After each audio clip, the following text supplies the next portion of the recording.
Just to let everyone know, we are on YouTube Live. So in case you were wondering.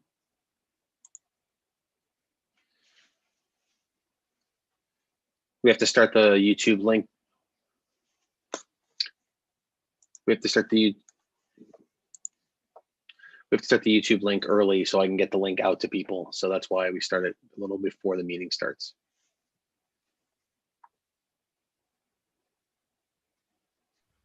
Hi, Deb. Hi, Dave. How's it going? Good, thanks. How about yourself? Just dandy. Ready for the holiday, are you? Kinda. I took Wednesday and Thursday off so I could get ready and get all the food prepped and clean my house and all that stuff. So yeah, I'll be okay. You know. Good for you. You have a lot of people? No, gosh, no. People are dropping like flies. So one of my brothers won't come. One of my nephews won't come, and my other nephew that's coming, his fiance won't be here, and because she's coming from another state, so she would have to quarantine before coming, and so no, it's probably maybe 7 or 8. So that's relatively small. Usually we have at least 12. Yeah, it's the same at our house. We usually have around 12, but yeah, it's going to be about 7. yeah, yep. And that's okay because if people aren't comfortable coming, then they shouldn't come. Absolutely. Absolutely. Hi, Deb and Dave. Hi, Kathy. How you doing? Good. How are you? So far, so good. Yeah. Yep. The week is young, Kathy. Hear me. I tell you, I was watching my grandson today because he's doing school from home this week. He's in preschool at Wheeler. Right. Mm-hmm. And we had to log on 3 different times for his lesson. Wow. Yeah, he's logging in and doing the online stuff, so tomorrow it's another 3 times. Then I'm done for the week with that. Is that Mini Vinny? Mini Vinny. Yep. Wow. How old is Mini Vinny? He'll be 5 in February. Wow. A lot of stuff, I'll tell you. Those preschool teachers do a great job, and they keep them engaged, and they do enjoy it. So it was good.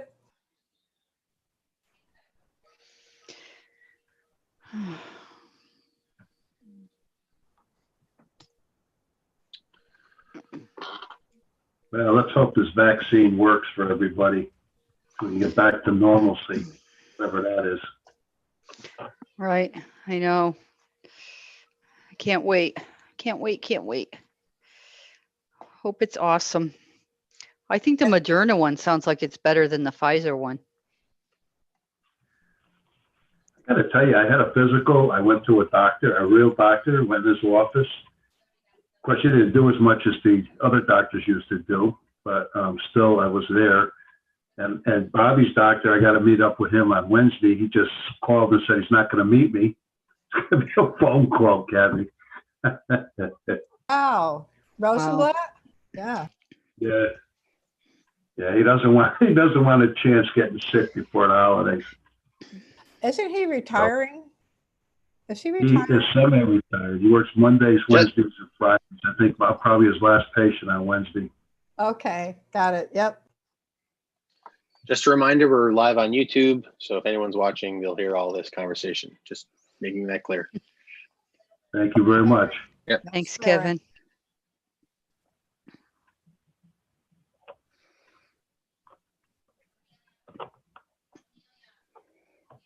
Kathy, you were at Norton Park the other day with Santa Claus.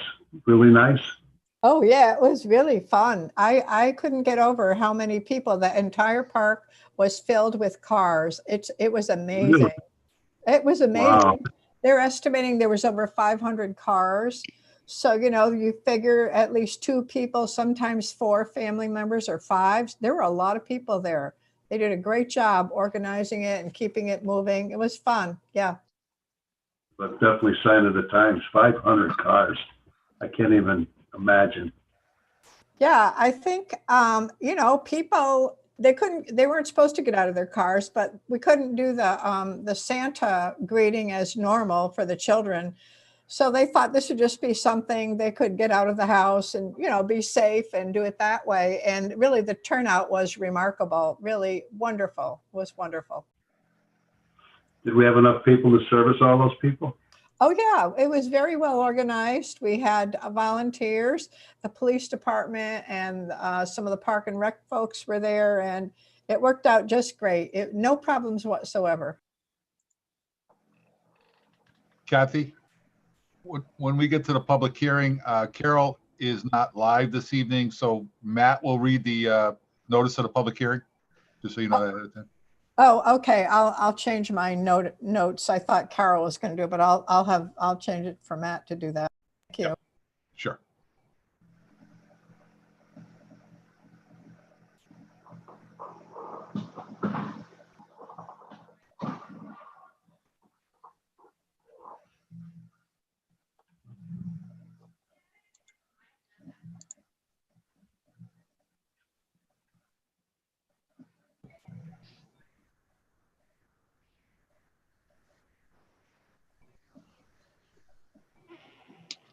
Kevin, do we have anybody who's calling in for the public hearing that you're aware of so far? I do not see anyone on at this point. Nope. All right, we got a minute or two.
I was just going to text you, Steve. I wasn't sure if you got the invite.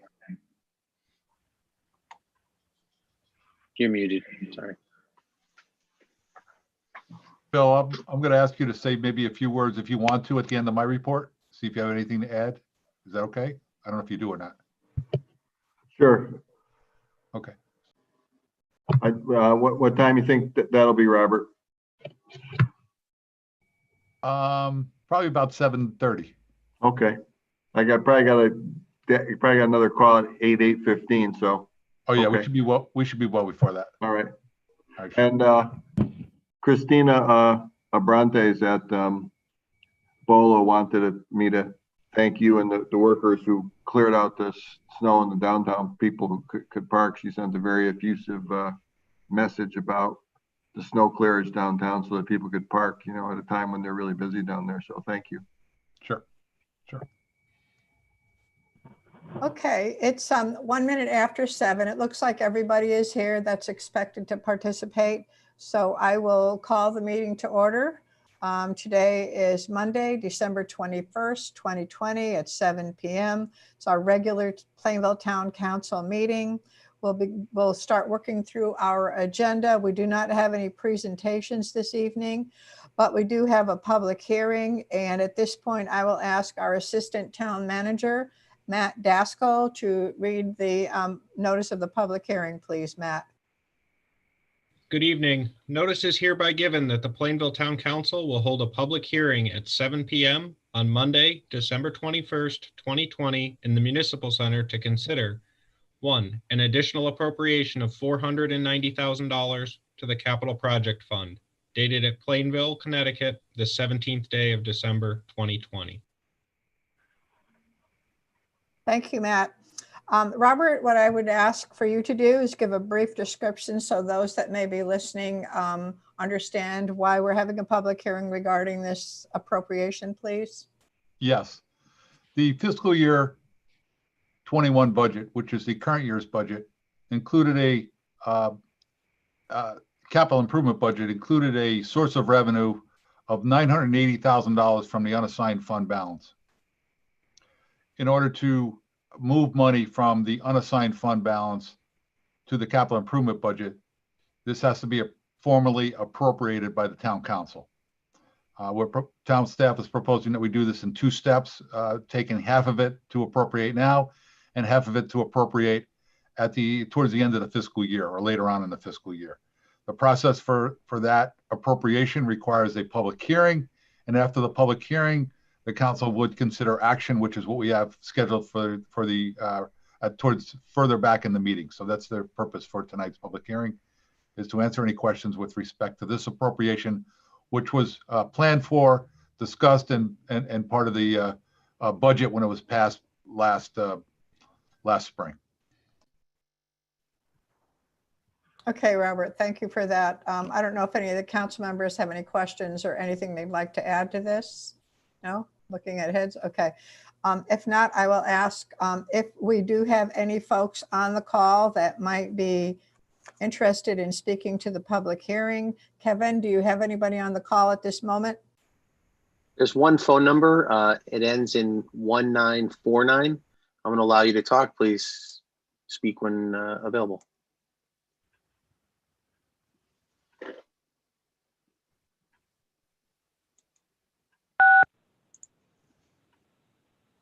Hello? Would you like to speak in the public comment?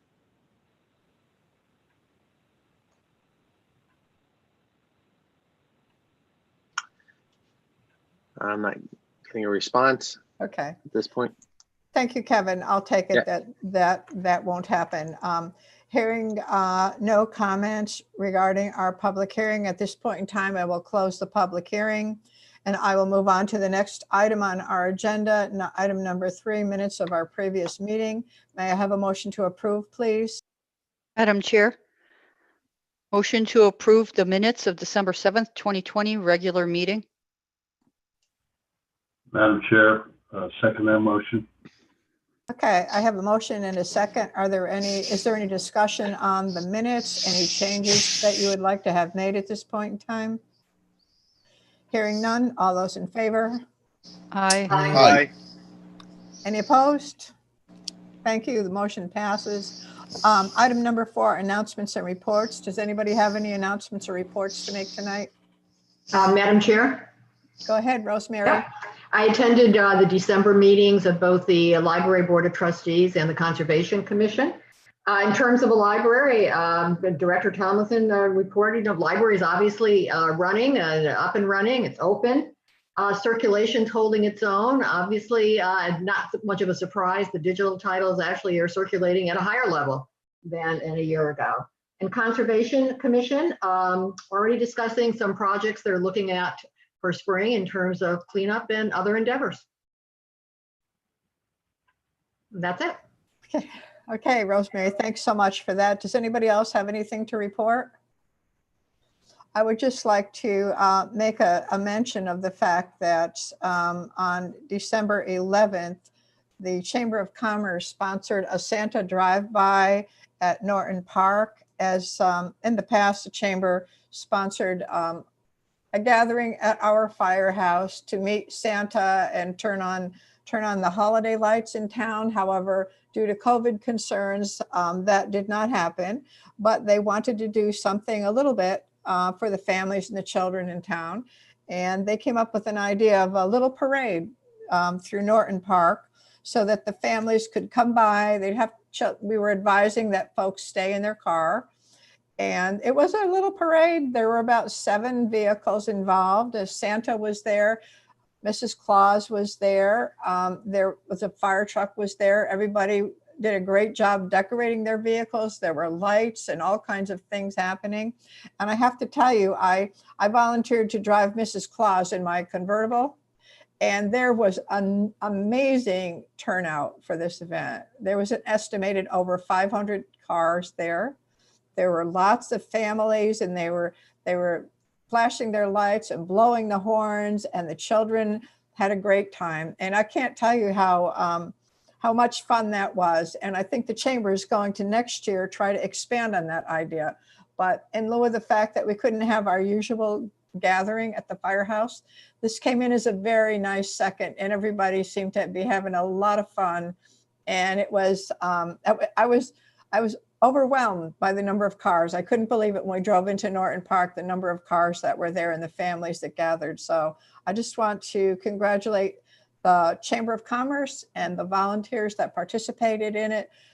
It was, again, a wonderful holiday event, and it was safe, and everybody seemed to have a really good time. So we'll see what they come up with next year. I'm sure it'll be just as fabulous, if not better.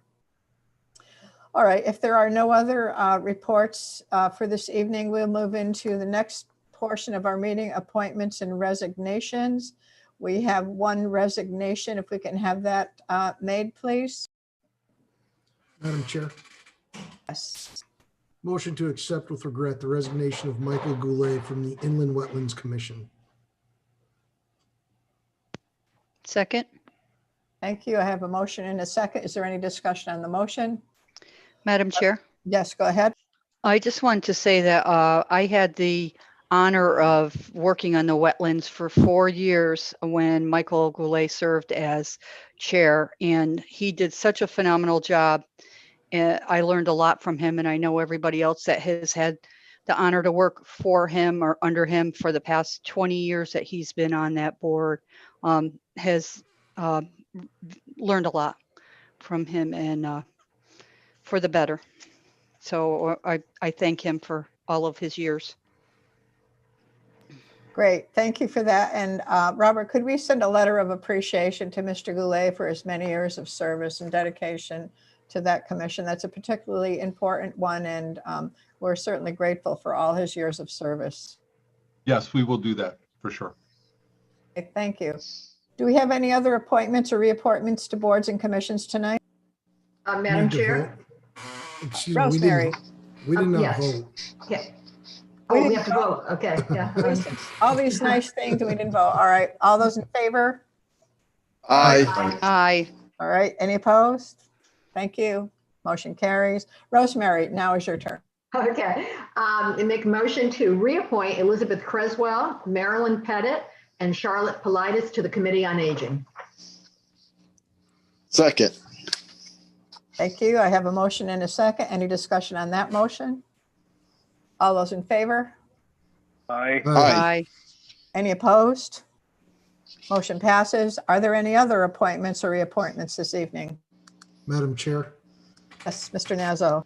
motion to appoint Adrian Paradis as Deputy Chief of the Fire Department effective January 4th, 2021 for a 2-year term. Second. Motion and a second. Any discussion on the motion? All those in favor? Aye. Aye. Any opposed? Thank you. Are there any other appointments? Madam Chair, Mr. Nazzo, I'll just Motion let to- you carry through, all right? We Aye. have a few, so we'll just, you just we have 2 more, yes. keep the floor. Thank you. Motion to appoint Kurt Plord as First Assistant Chief of the Fire Department effective January 4th, 2021 for a 2-year term. Second. Second that motion. All those in favor? Aye. Aye. Any opposed? Go ahead. Motion to appoint David Massey as Second Assistant Chief of the Fire Department effective January 4th, 2021 for a 1-year term. Second. All those in favor? Aye. Aye. Any opposed? Go ahead. That's all. Okay, thank you. Are there any other appointments this evening? Madam Chair, Mr. Rocco, I'd like to make a motion to reappoint Mark Chase and Joseph Kopacki Jr. as regular members of Economic Development for the terms ended November 9th, 2022. Second. I have a motion and a second. All those in favor? Aye. Aye. Any opposed? Thank you. Any others? Madam Chair, Go ahead. motion to reappoint Nancy Ann Autuno as a regular member to Economic Development for the 4-year term ended November 9th, 2024. Second. I have a motion and a second. All those in favor? Aye. Aye. Any opposed? Thank you. Any others? Madam Chair, Rocco, Motion to reappoint Val Dumay as a regular member of the Economic Development Agency for a 5-year term ended November 9th, 2025. Second. I have a motion and a second. All those in favor? Aye. Aye. Any opposed? Thank you. Are there any others? Madam Chair, Go ahead. last one. Motion to reappoint Timothy Maynard and Mark Romanov as alternate members of Economic Development for the 2-year term ended August 2nd, 2022. Second. Second. Great. I have a motion in 2 seconds. All those in favor? Aye. Aye. Any opposed? Thank you. Are there any other appointments or reappointments tonight? Okay, thank you all for taking care of all those items of business for us. Board of Education liaison, I don't think we have a report from the Board of Ed, but Superintendent LePage is going to speak to us in a little while, so he'll fill us in. Report of the Town Attorney, Attorney Mastriani, hello. Good morning, Madam Chair, and happy holidays to everybody. I do not have a report for tonight. Okay, thank you very much. All right, Robert, we're down to your portion of the meeting, report of the Town Manager, and I will turn this over to you.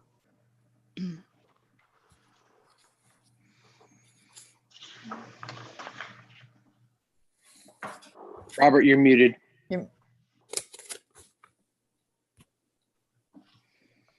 Sorry, Kevin, if you could put the slides up for the middle school discussion.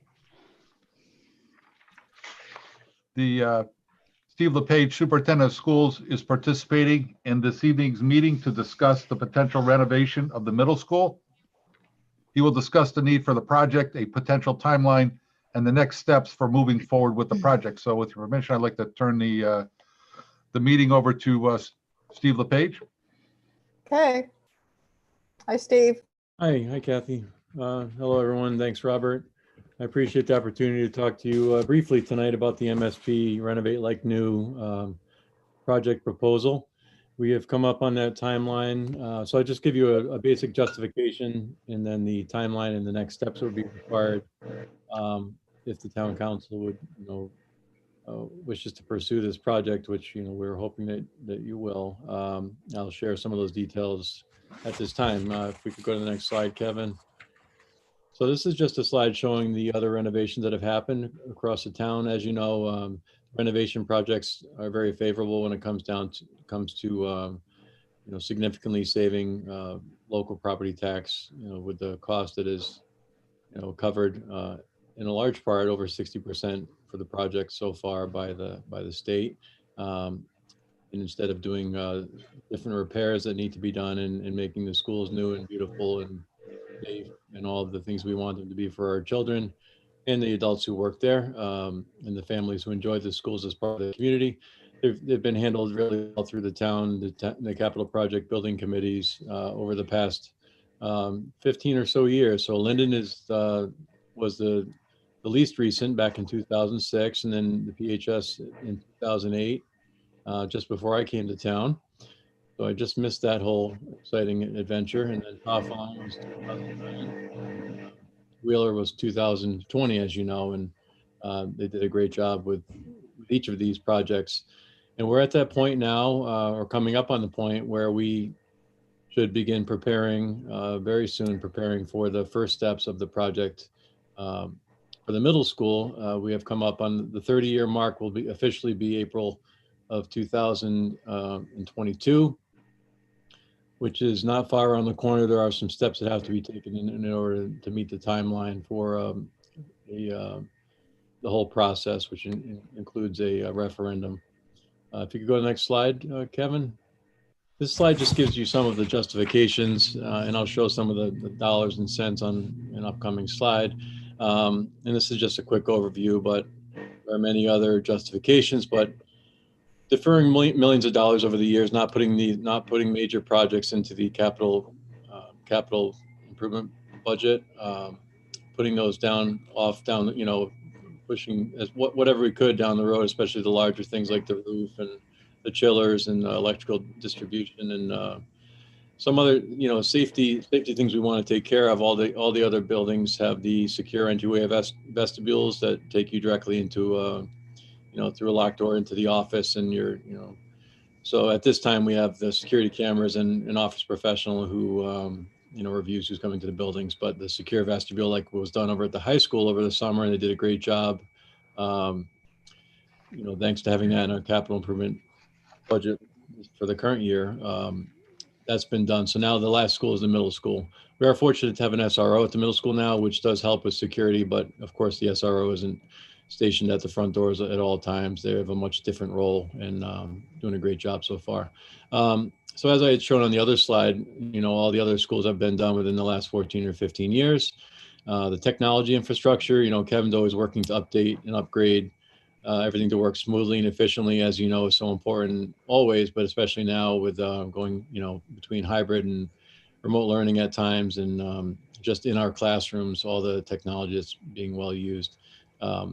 Some of the classroom spaces are, outdated a bit, need to be updated and upgraded, the labs to be more with the times, and then just some potential for reconfiguring certain areas to make them more usable. The special ed service delivery areas are really small and pretty crowded at times. So just reconfiguring the building as you do with any renovation, looking at how it's used currently compared to how it was used 30 years ago when it was built or renovated.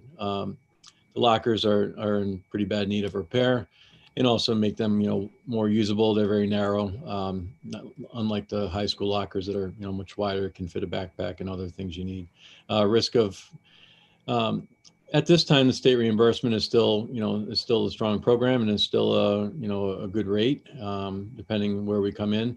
But, there's always that risk of, if things get worse at the state level, those monies maybe not being available for the projects. I can't predict that, but it's always a potential risk.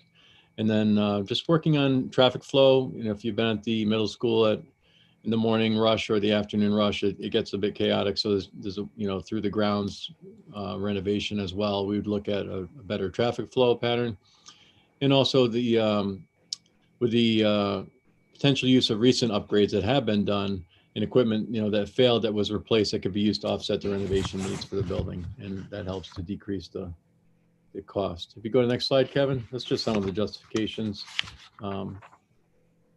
So on the left are the middle school capital improvement projects that have been completed, that needed to be done and couldn't be waited on, or were decided not to be waited on for various reasons. But the fire alarm system, the auditorium seating, we had seats failing and breaking, and risking injuries and whatnot. So those were done. Converting the tennis court into a very well-used parking lot now. That was a great move back in 17-18.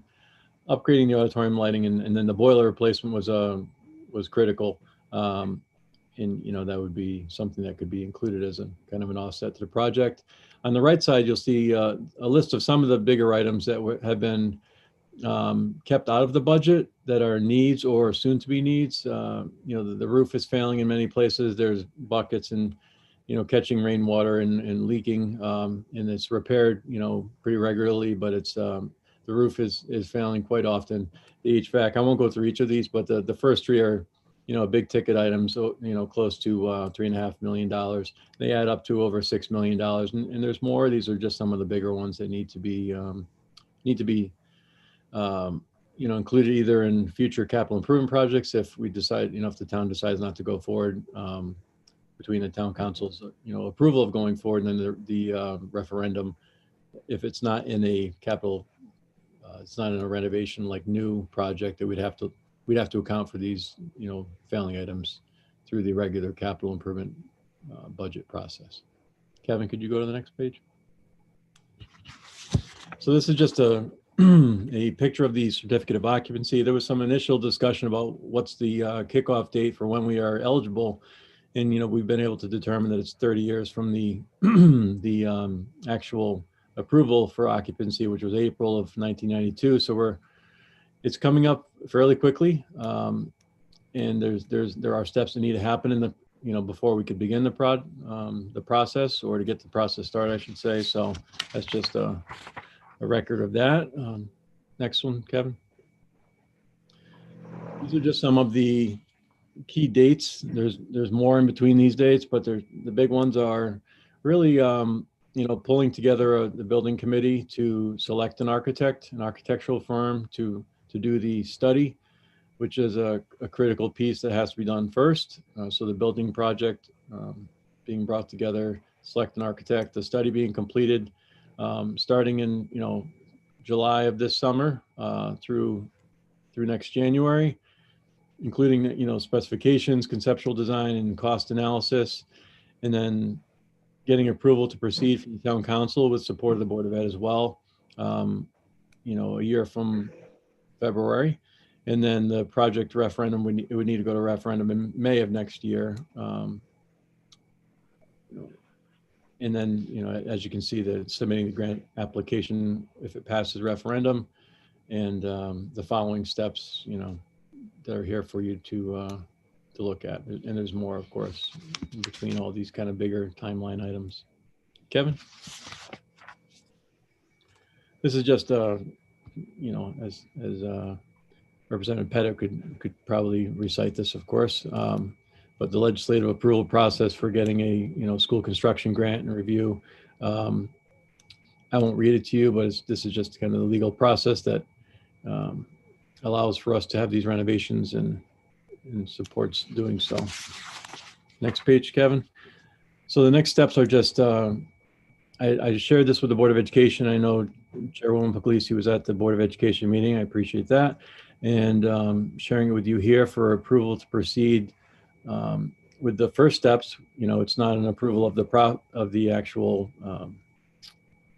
Renovate Like New project, but of taking the first steps. I had spoken with Robert, Town Manager Lee last spring when we knew we had some realized savings and we were looking at some potential costs that were coming up. And one of the things we talked about was a lot of that money comes back in the renovation, but the architect plans do have a cost to them. So we're hoping to hopefully use some of the funding that was not utilized through the budget last year and start the process with the architect. But the first step would be to pull together the building committee this spring in the near future to get them started on selecting an architect to begin for summer of 2021. And Kevin, I think the last slide is just questions, and that's a real quick overview of the building project proposal and some justifications and timeline. Steve, Dave Underwood here. I have a question for you. What is the state reimbursement rate? I didn't quite get that. Yeah, it depends on a number of factors, but the maximum I believe is 65.23%. I'd have to look at that, but I'm pretty sure that's the number. So some of it comes down to the size of the building and the occupancy, and there are a number of other factors that can impact that, but the maximum is about 65%. Dave, the way they handle that is they call it 65% of what they call eligible costs. Not all costs associated with a building project are considered eligible, and we get some guidance from both the school construction people and our architects at the time. Additionally, each year the state legislature sets the reimbursement rate for each of the communities. Plainville's reimbursement rate on an annual basis has averaged somewhere around 65% reimbursement for eligible items for many years. We don't know if that percentage is going to continue going forward. We don't know if that we will know the percentage. We will know the expected percentage once we go to referendum. We couldn't tell you today if the referendum is in February of 22 or May of 22. It would be May of 22. We'll know what the reimbursement rate is, but we won't be able to tell you that until we get closer to calendar year 22. So, Madam Chair, I have a question. Sure, go ahead. Steve, do you know the student population for the school? Well, currently it's about 533. Is that Wood Choice as well? Yes, that's with all the students at MSP, and of course, some are in school, some are fully remote by choice at this point, but the total student population is around 533. And it fluctuates somewhat, but it's been fairly static around that number for the last few years. Okay, thank you. Sure. Any other questions for Superintendent LePage about the proposed project? Okay, I think we're good, Robert, on that end. Thank you very much. Thank you. Appreciate Kevin, it. could you put up the next slide dealing with Valley Water, if you would? Okay. Several weeks ago, Valley Water notified the town that they had filed an application to the Public Utilities Regulatory Authority, otherwise known as PURA, for an increase in their water rates. Valley Water pointed out that the last time there was a rate increase was in 2010. If you could put up the next slide, Kevin, please. They're requesting an average rate increase of 35.73%, which would raise their revenues by $1.23 million. They also pointed out that the rate increase does not include any construction costs or operating costs associated with the new Woodford Avenue water softening plant, which is scheduled to be built next year. An analysis of their application, and that's what we have up on the screen right now, shows that a residential customer, and this is in the green box, that the residential customer with a monthly water bill of $25, averages $25, would see an increase of 38.75% or $116.26 per year. There are two charges for residential rate, and that's on the left side. One is the size of the pipe that you have coming into your house. Most residential properties have 5/8 inch pipe, water pipe supply line. And then below is the actual rate based on usage. So you get a fixed fee based on having the pipe, and that's based on pipe size. And then you add how much water you use to it, and that's how you get your bill. For a customer averaging $35 per month, they would see an increase of 36.18% or $151.96 a year. And then finally, a residential customer with a monthly bill of $50 would see an increase of 34.25% or $205.51 per year. In addition to the increase in the residential rates, there will also be significant increases to the commercial and industrial rates as well. And it's usually the commercial and industrial rates that have the larger pipes that supply them with their water, and that's why you see the different pipe sizes on the left side of the chart. These increases, while significant, will be less than the residential rates, at least on an average as far as the percentage is concerned. Valley Water is also proposing a 24.52% increase for public fire protection services rate. If approved, and that's something that the town pays, if approved as requested, the town budget would see an increase of $168,196. And you see that in the yellow boxes on the right side. You see currently the town is paying $685,000, almost $686,000 a year for fire protection services to Valley Water. If approved as proposed, as requested, that would rise to $854,000. The next step is for PURA to review the application and at some point conduct a public hearing. Information regarding the proposed rate increase can be found on the town website at www.plainvillect.com, as well as the PURA website at www.portal.ct.gov/PURA, PURA. And that reference will also be online on the town website, in case you didn't pick that up. The docket number for the application is 20-11-14. My recommendation to the town council is that the town become what's known as an intervener in this rate case, which allows us to have access to information as it goes back and forth between PURA and the applicant, in this case being Valley Water. And I plan to set up a meeting with Valley Water staff, with Dr. Pettit, a state representative, Kathy Puglisi, and myself to get further details as to the rationale and the reasoning for the for the rate increase, and hope to be able to, disseminate that information as well as we go forward. We hope to have that meeting over the next several weeks. So open to any questions or comments with regards to the rate increase. I think it's important that people know what's being proposed, and it's incumbent upon us, the town, to keep our citizens aware of that and provide them the opportunity to provide input to PURA before they make a decision on this rate case.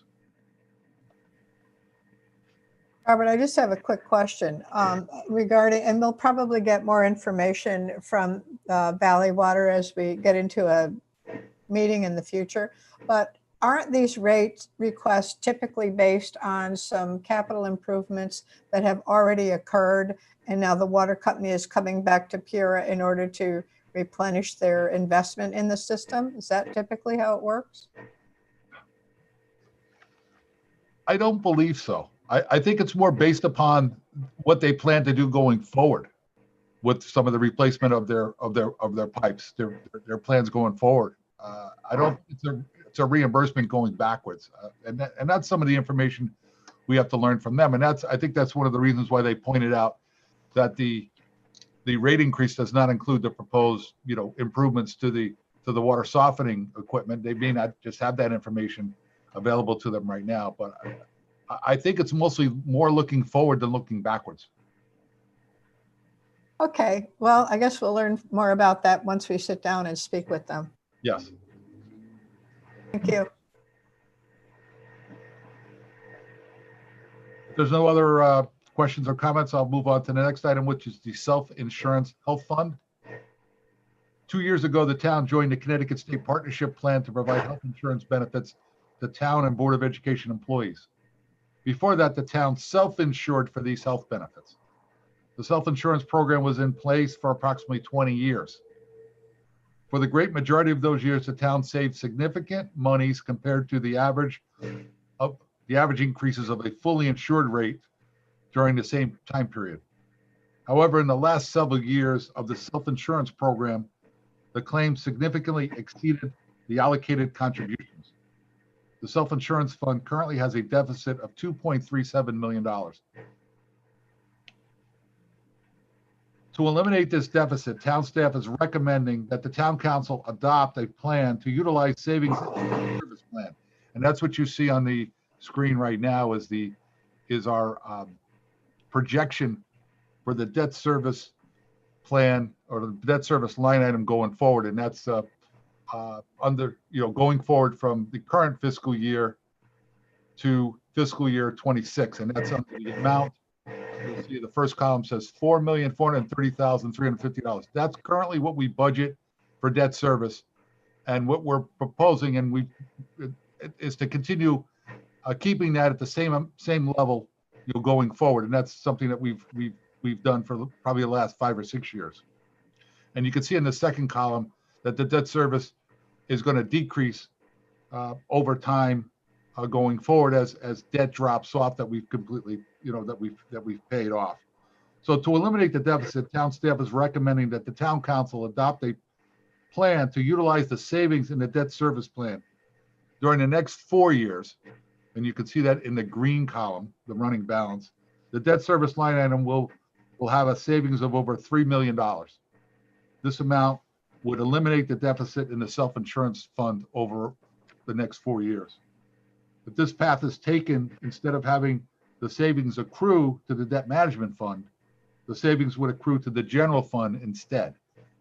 When that occurred, the town council would then annually authorize an appropriation to the self-insurance health fund to eliminate the deficit.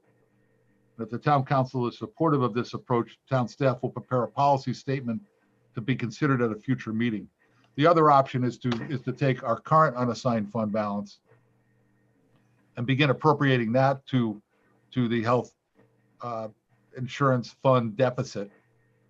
But we think we'd be better to do it over time. That does not impact directly the taxpayers, the mill rate, and I think it would be a more prudent approach to take rather than take it out of the current unassigned fund balance, which at this point in time. So I'll try to answer any questions you might have on this particular issue if you do have any.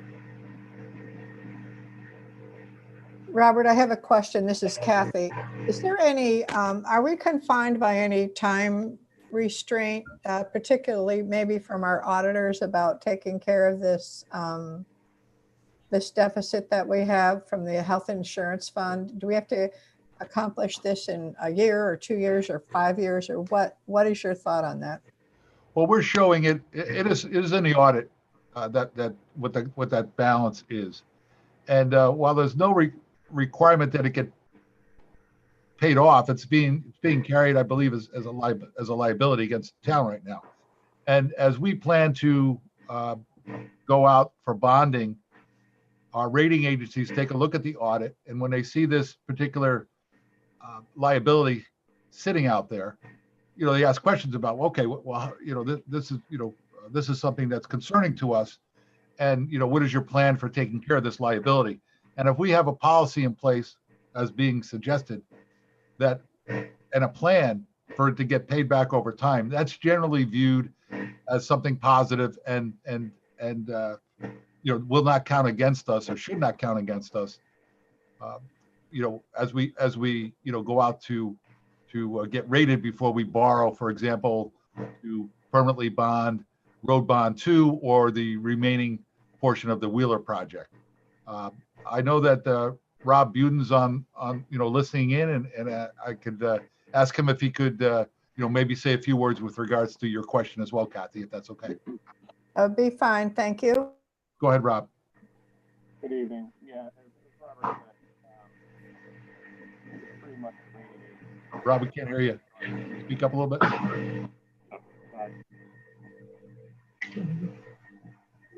All right, is that any better? A little better. All right.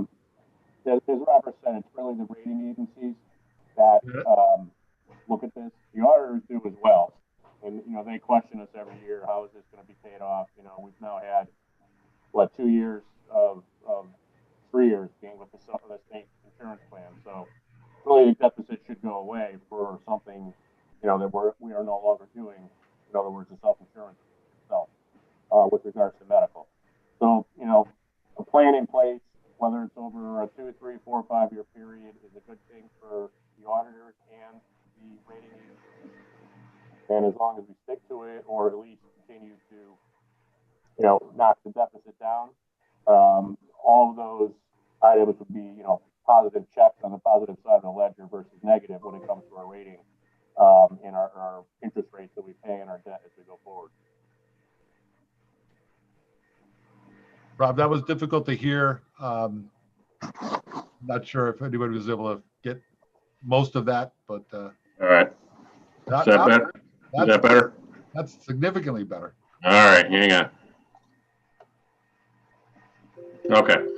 All right, so I'll just reiterate quickly. As Robert said, it's really the rating agencies that require us to be positive. We shouldn't have any deficits in any fund ever, per se, in a perfect world scenario, but obviously that doesn't happen. So it's really the rating agencies and the auditors who request of us, what are we doing? What's our plan? How can we get rid of this negative? And obviously a negative in any situation is not a good thing to have on your financial statements.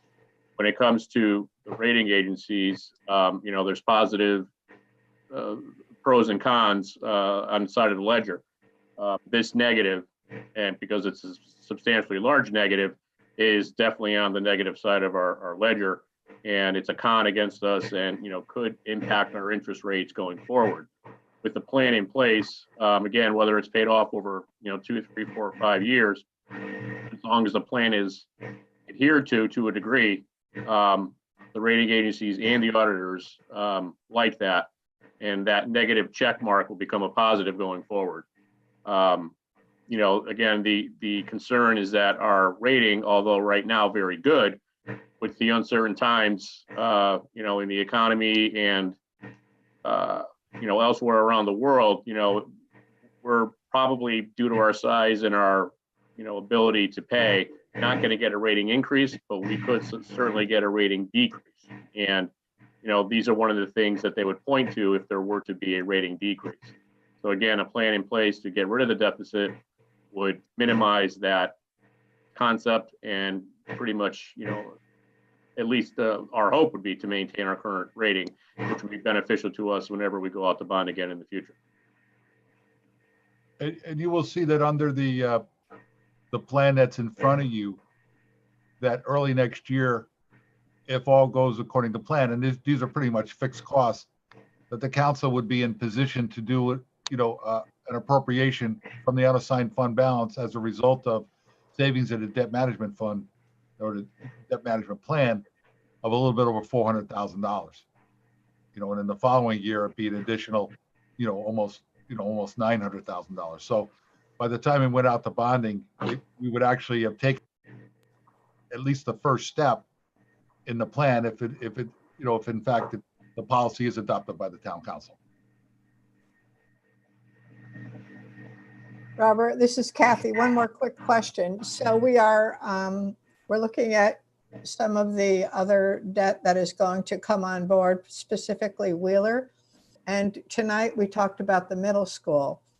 So is the middle school going to be figured into this plan of our debt service, or is that going to be coming on board after 26?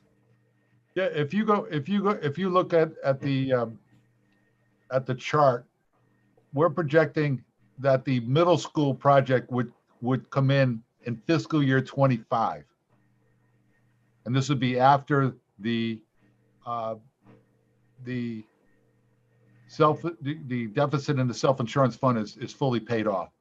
So right now, if the referendum happens in fiscal year 22, we wouldn't go out to bid probably till sometime in 23, would probably take a year and a half, 2 years for us to build it. The impact of the middle school project, the earliest would be fiscal year 25, and it may actually get pushed out to fiscal year 26. So under this plan, I did factor in the middle school project at a net cost of $20 million, and that's to be determined. But that the earliest that would come on the town into the debt service would be fiscal year 25. Okay, thank you for that. Sure. Any other comments or questions for Robert regarding this? Okay. Rosemary, did you want to say something? Nope. No. Okay, then we'll bring back a relatively, short one-page probably policy, and having that policy adopted by the council and being able to show that to the rating agencies carries a lot of weight. It's like your fund balance policy as well. Not only is the policy important, but it's also important that you follow the policy. So we'll make sure that, as we go forward over the years at future town councils, if there's any changes in personnel and elected leaders, that they're aware of these policies, especially when we get into the budget times. So next item I have is the Municipal Coronavirus Relief Fund program. The state has established a Municipal Coronavirus Relief Fund to reimburse towns for costs incurred as a result of the pandemic. These funds can be used to pay for the improvements made to municipal facilities to protect workers and visitors. Improvements to date have been made to the municipal center, library, and senior center. Plainville's allocation from the Coronavirus Relief Fund is $261,533.06. A separate relief fund has been established for education, building improvements, and operating costs as well. There is an item under new business that would authorize the town manager to execute all necessary documents to receive funding under this grant program. So we will get the funds through OPM, and we just want to make sure that we have an acknowledgement in place from the town council that that the town manager, myself, can sign any necessary documents to accept the grant. There's no question on this slide. I know that State Representative Bill Pettit was under a time constraint, and maybe give him an opportunity now if he has anything that he wants to speak to, and before completing the rest of my my report, with your permission. Yes, of course. Go ahead. Hi, Bill. Kathy. Thank you, Robert. Well, I'll just say a few quick things and repeat what I said, I think before we went live, that some of the downtown business people were very happy with the town's approach to clearing the snow that gets piled up and prevents people from parking in front of their businesses. So they're very appreciative of the work that the Department of Public Works did. The only couple things I wanted to talk about were, again, today we have 3 days worth of data and a couple of the good trends. We've trended positivity rates for coronavirus down from 8-9% down to 5% over the past 3 days. And over the past couple of weeks, we peaked. We had gone from a low of about 45 people hospitalized to 1,200-1,300. And the last couple of weeks, we've been in the 1,100-1,200 range. And over the past 3 days, we're down. People hospitalized. There still continues to be significant deaths. There's 95 deaths related to corona over the past 3 days, probably representing some of the spikes seen after the Thanksgiving holiday. And there's concerns from public health officials that if people are not careful through the Christmas and New Year's holidays, we'll see a similar spike in January. But again, the trends in hospitalization has been very helpful. The other good news was that, not so much from the state, but from the feds, that hopefully they've agreed on a $900 billion stimulus package, which will give $600 to individuals and $600 to children. I believe it's a $75,000 individual income limit and $125,000 for couples. Some people think that's enough, and some people think that's far too little.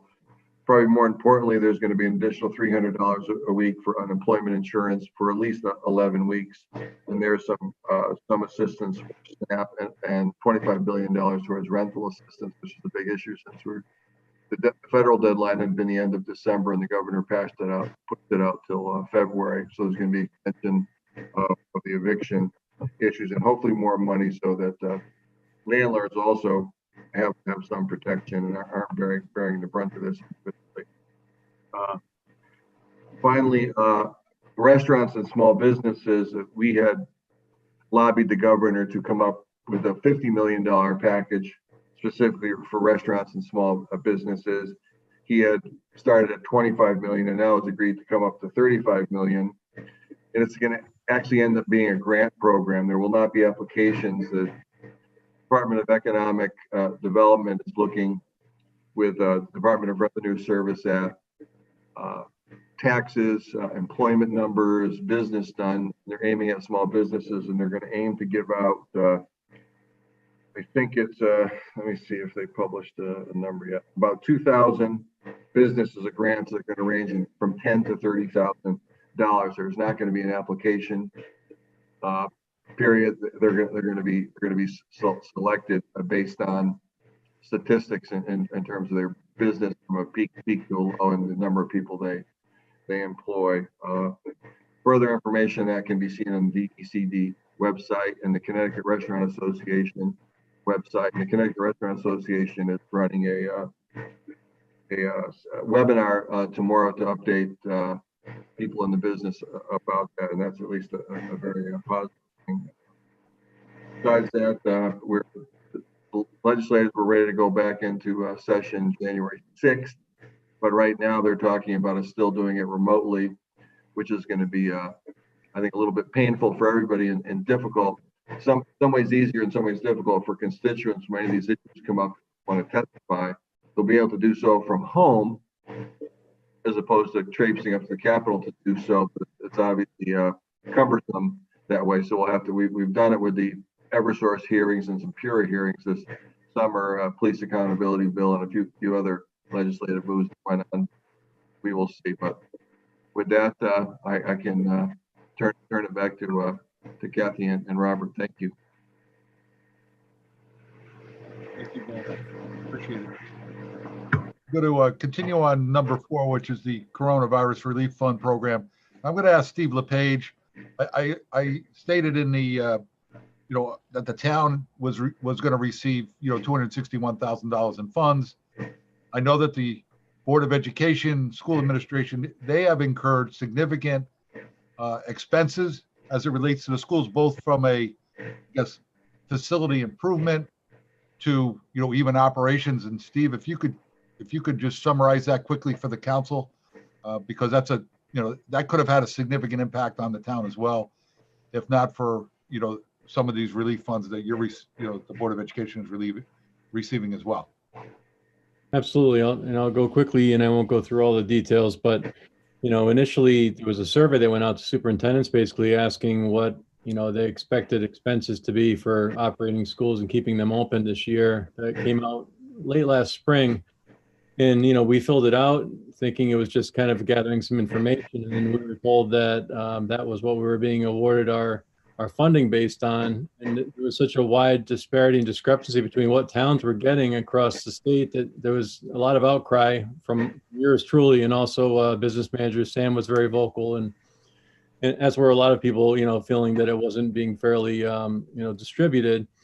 And there was quite a bit of discussion and about it and how to rectify it. And then, eventually what ended up happening was initially we were given $235,000 of the coronavirus relief, which was about $640,000 less than we were hoping for.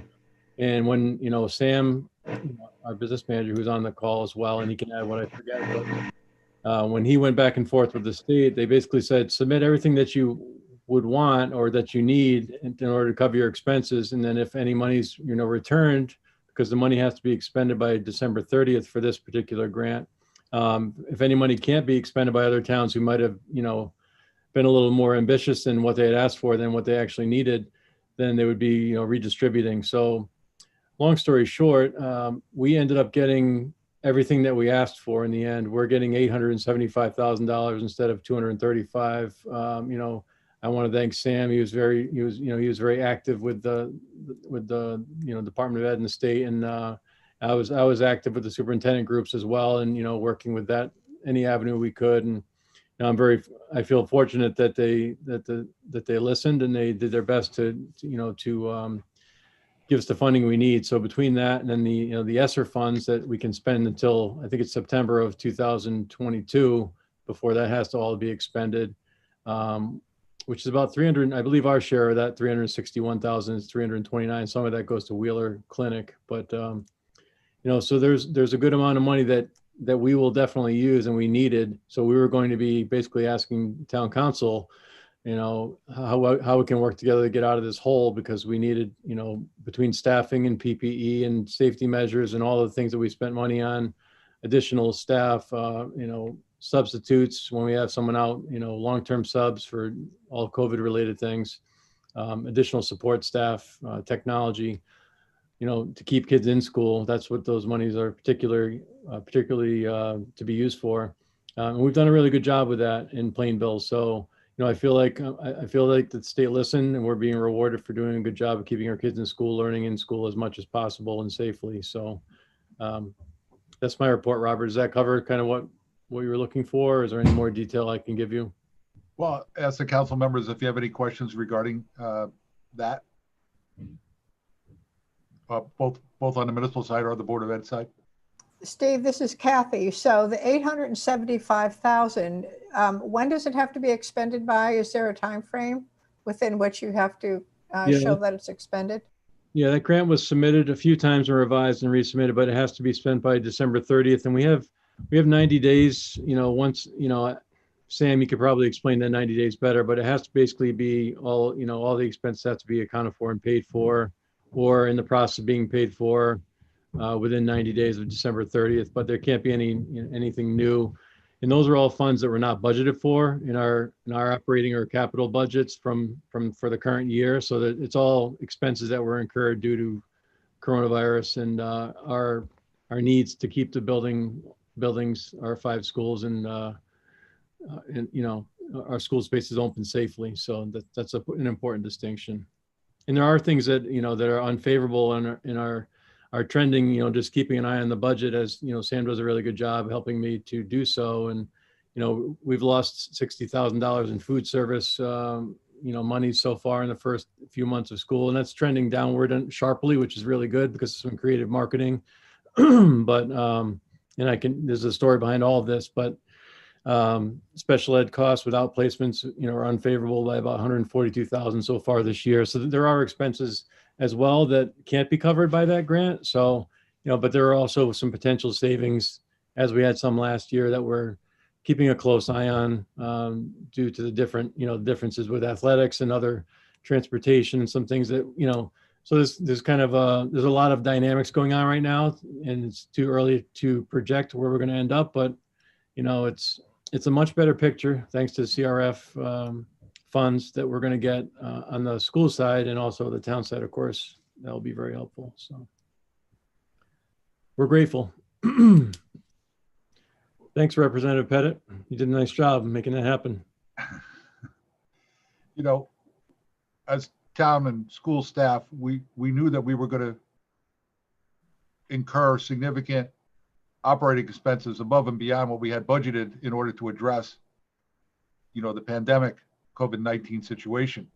Early on, the state and the federal government led us to believe that, we would receive reimbursement for these funds or for these expenditures, unanticipated expenditures. And we rode a little bit of a roller coaster over the last several months with FEMA pulling back and not including some items that we thought would be eligible early on. The state telling us that there wasn't enough money to go around. But there was a strong possibility we would have to come back to the council and say, hey, we're in the hole because of this by, a significant amount of dollars. But there was still, an opportunity, we felt there was, the final decision hadn't been made, and based upon what has happened over the last month or so, we've covered a good portion of our unanticipated costs as it relates to the pandemic. And we hope that we can continue that going forward. You will see that the federal government, with their relief package that they're talking about voting on before midnight this evening, is providing, at least in this round, no aid to states for continuing costs associated with the pandemic. This could lead for the state to begin to cut back on what they can do if they don't get some help from the federal government. So so that may still be going forward. That could impact us going down the road, but I know that there's efforts being made to try to fund the state and some of the cities and towns for some of these costs, and so more to come, at least on that subject. There's no further questions on that issue. I was going to move on to the personal property audit update. The fiscal year 20 budget included a line item of $15,000 to perform personal property audits to randomly chosen manufacturing companies in Plainville. The assessor recently completed 13 audits, which increased taxable assessments by $10,341,270. The audited businesses were notified of the proposed changes and were given the opportunity to meet with the auditing firm to answer questions and to provide additional information to make sure the proposed adjustments were in line with the state statutes. These additional personal property assessments will result in $505,753.53 in additional tax revenues for the current fiscal year. The tax bills related to the personal property audits will be mailed before January 1st, and businesses can choose to have 90 days to pay them without delinquent interest charges being assessed. There's no questions with regards to that. Next item I have is the Christmas tree disposal. Our residents may bring their Christmas trees to the transfer station on Granger Lane for free disposal beginning on Monday, December 28th. If the tree is transported in a bag, the bag must be removed before it is deposited in the appropriate location at the transfer station. And people can drop the trees off pretty much 24/7 because the drop-off location is right outside the fence at the transfer station. The roadways department will be conducting curbside collection of Christmas trees during the week beginning January 11th. For the tree to be collected, residents must place it at the curb by Sunday, January 10th, They're only going to make one trip through town. So we're asking everybody to put their trees out by Sunday, January 10th, if you want them collected by the town for free. Residents are reminded to be sure not to block sidewalks or walkways when placing their tree for collection by the town. And we'll give an update on that, or at least another reminder of that at the January 4th Town Council meeting. Next item I have is the COVID-19 update.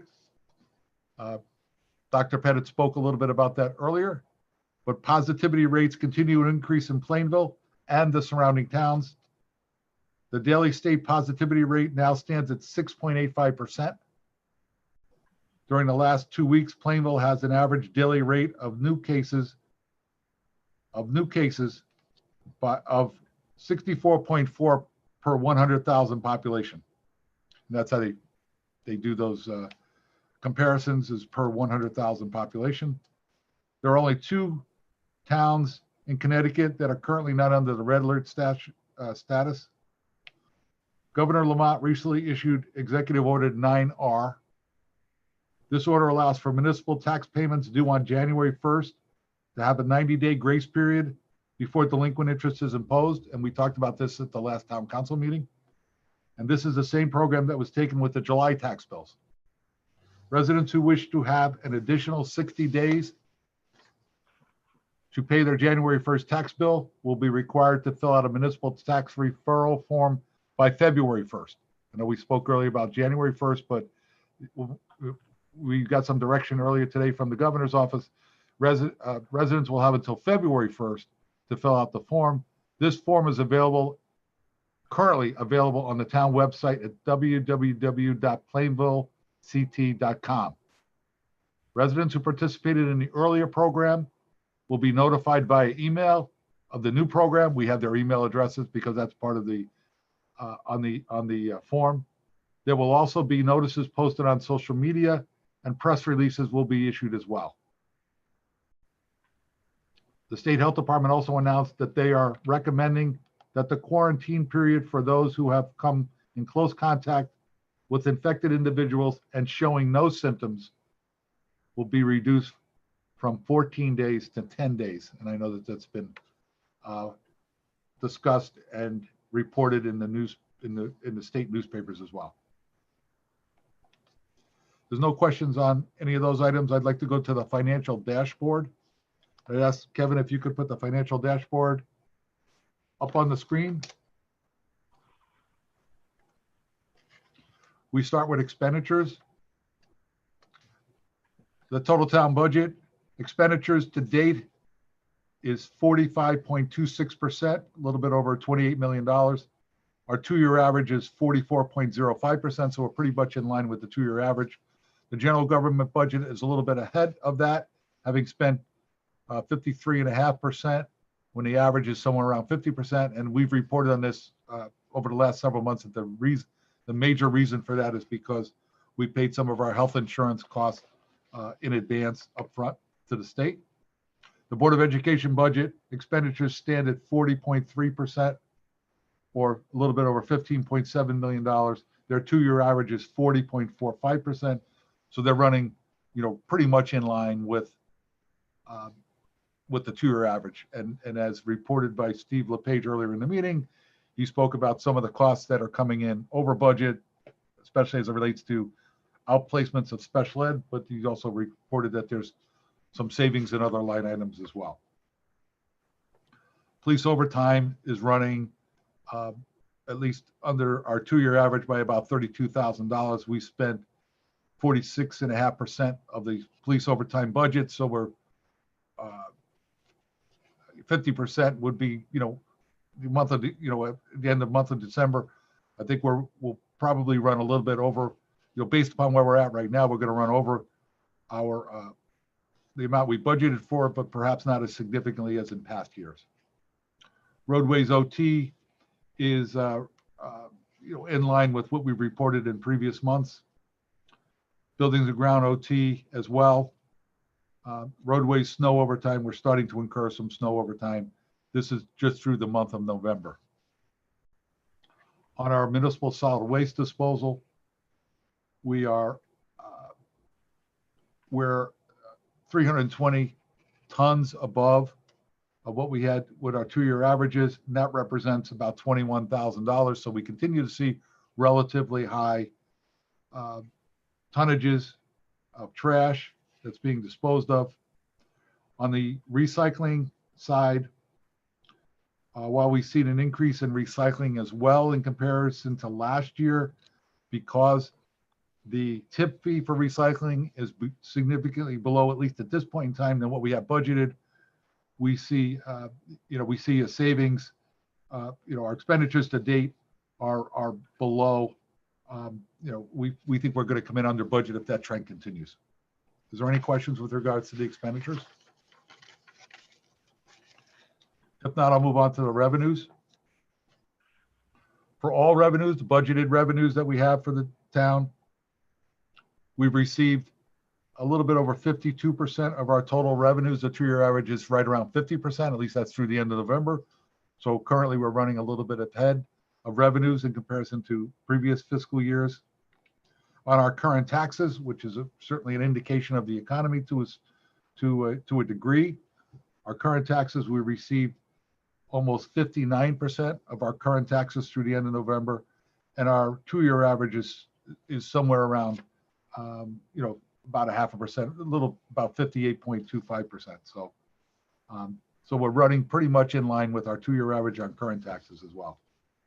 With regards to our fund balance, the audit for fiscal year 20 is pretty much finalized. We expect to have that in your hands somewhere around the beginning of the new year.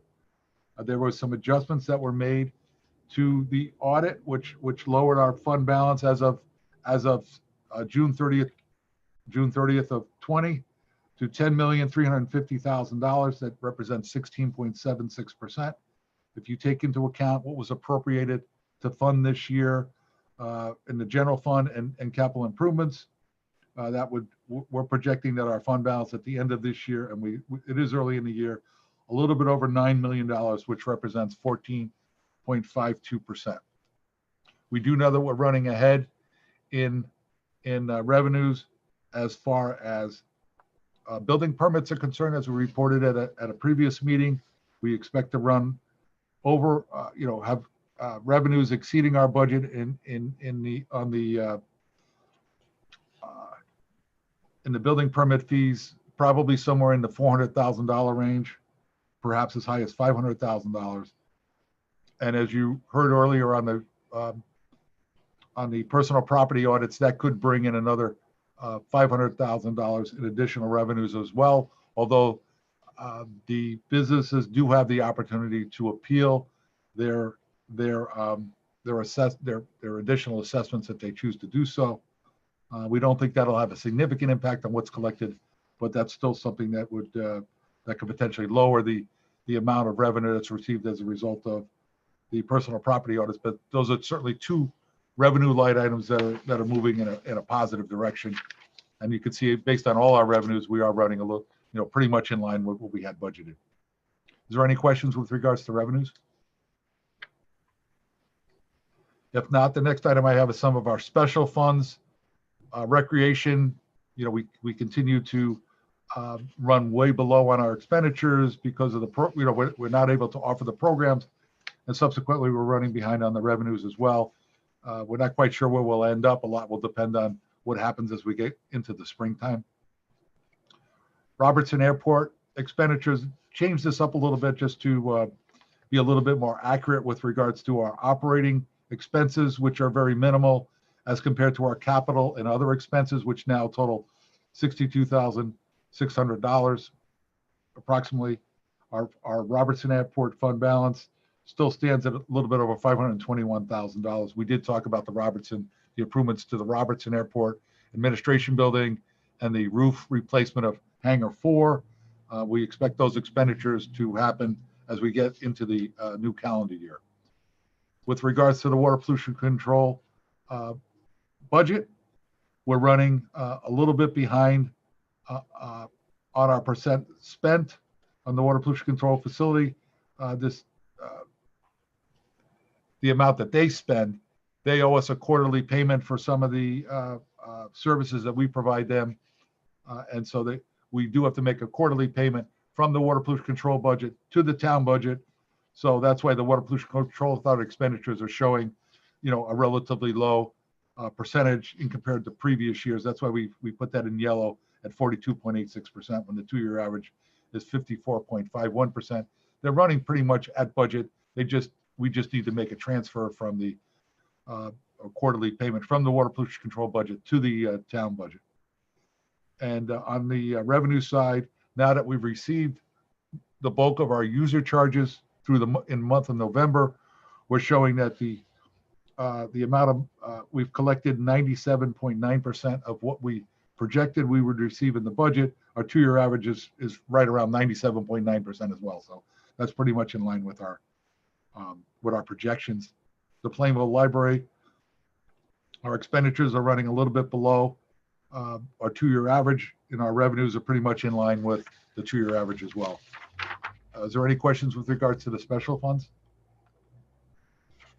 If not, we have the major projects budget. Not surprisingly, the major projects are, pretty quiet during the winter season. We've only seen some money spent, $22,132 on the phosphorus removal project. We're almost done with that project. We're almost done with the Willis School project as well. The parking lot project is pretty much complete, and we're road bond 2, and we have some money left in road bond 1. We expect that will pick up in the springtime. So, is there any questions with regards to the major projects report? If not, I would point out again that this was and is posted on the town website. And now I'd like to turn over the next report on happenings to Matt Daskell, and then when he's completed, we certainly are available for any questions or comments you may have for us. Matt? Good evening. Relatively light evening for happenings. Town offices will be closing at 11:30 on Thursday, December 24th, and closed Friday, December 25th for the holidays. Additionally, the following week, we have the New Year's holiday, and again, it will be a Thursday, 11:30 closing, and Friday closed. Trash and recycling collections for Friday will be collected the following Saturday. There are online services available for those that need them. Senior Center, it remains open by appointment. There is remote and online programming available. COVID testing continues. The next testing is Tuesday, January 12th. I was asked to note that appointments are not required for this drive-through as previous had required. There's also a drive-through Christmas Carol special event on Tuesday, December 22nd at 2. And they're starting a new caring and connecting program looking to try and reach out to seniors. Those are the ones that I have for this evening. If anyone has any questions, I'm more than willing to answer them. Thanks, Matt. Does anybody have any questions or comments regarding Robert's report or Matt's happenings report tonight?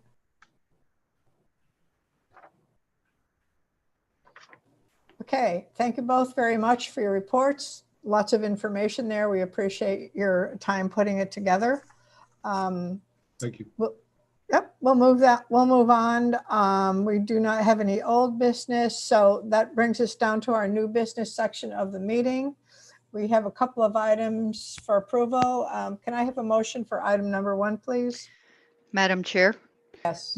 motion to appropriate $490,000 from general fund unassigned fund balance account 0100-32110-0000 to general fund transfer out town capital fund account number 0100 840 55511-0000.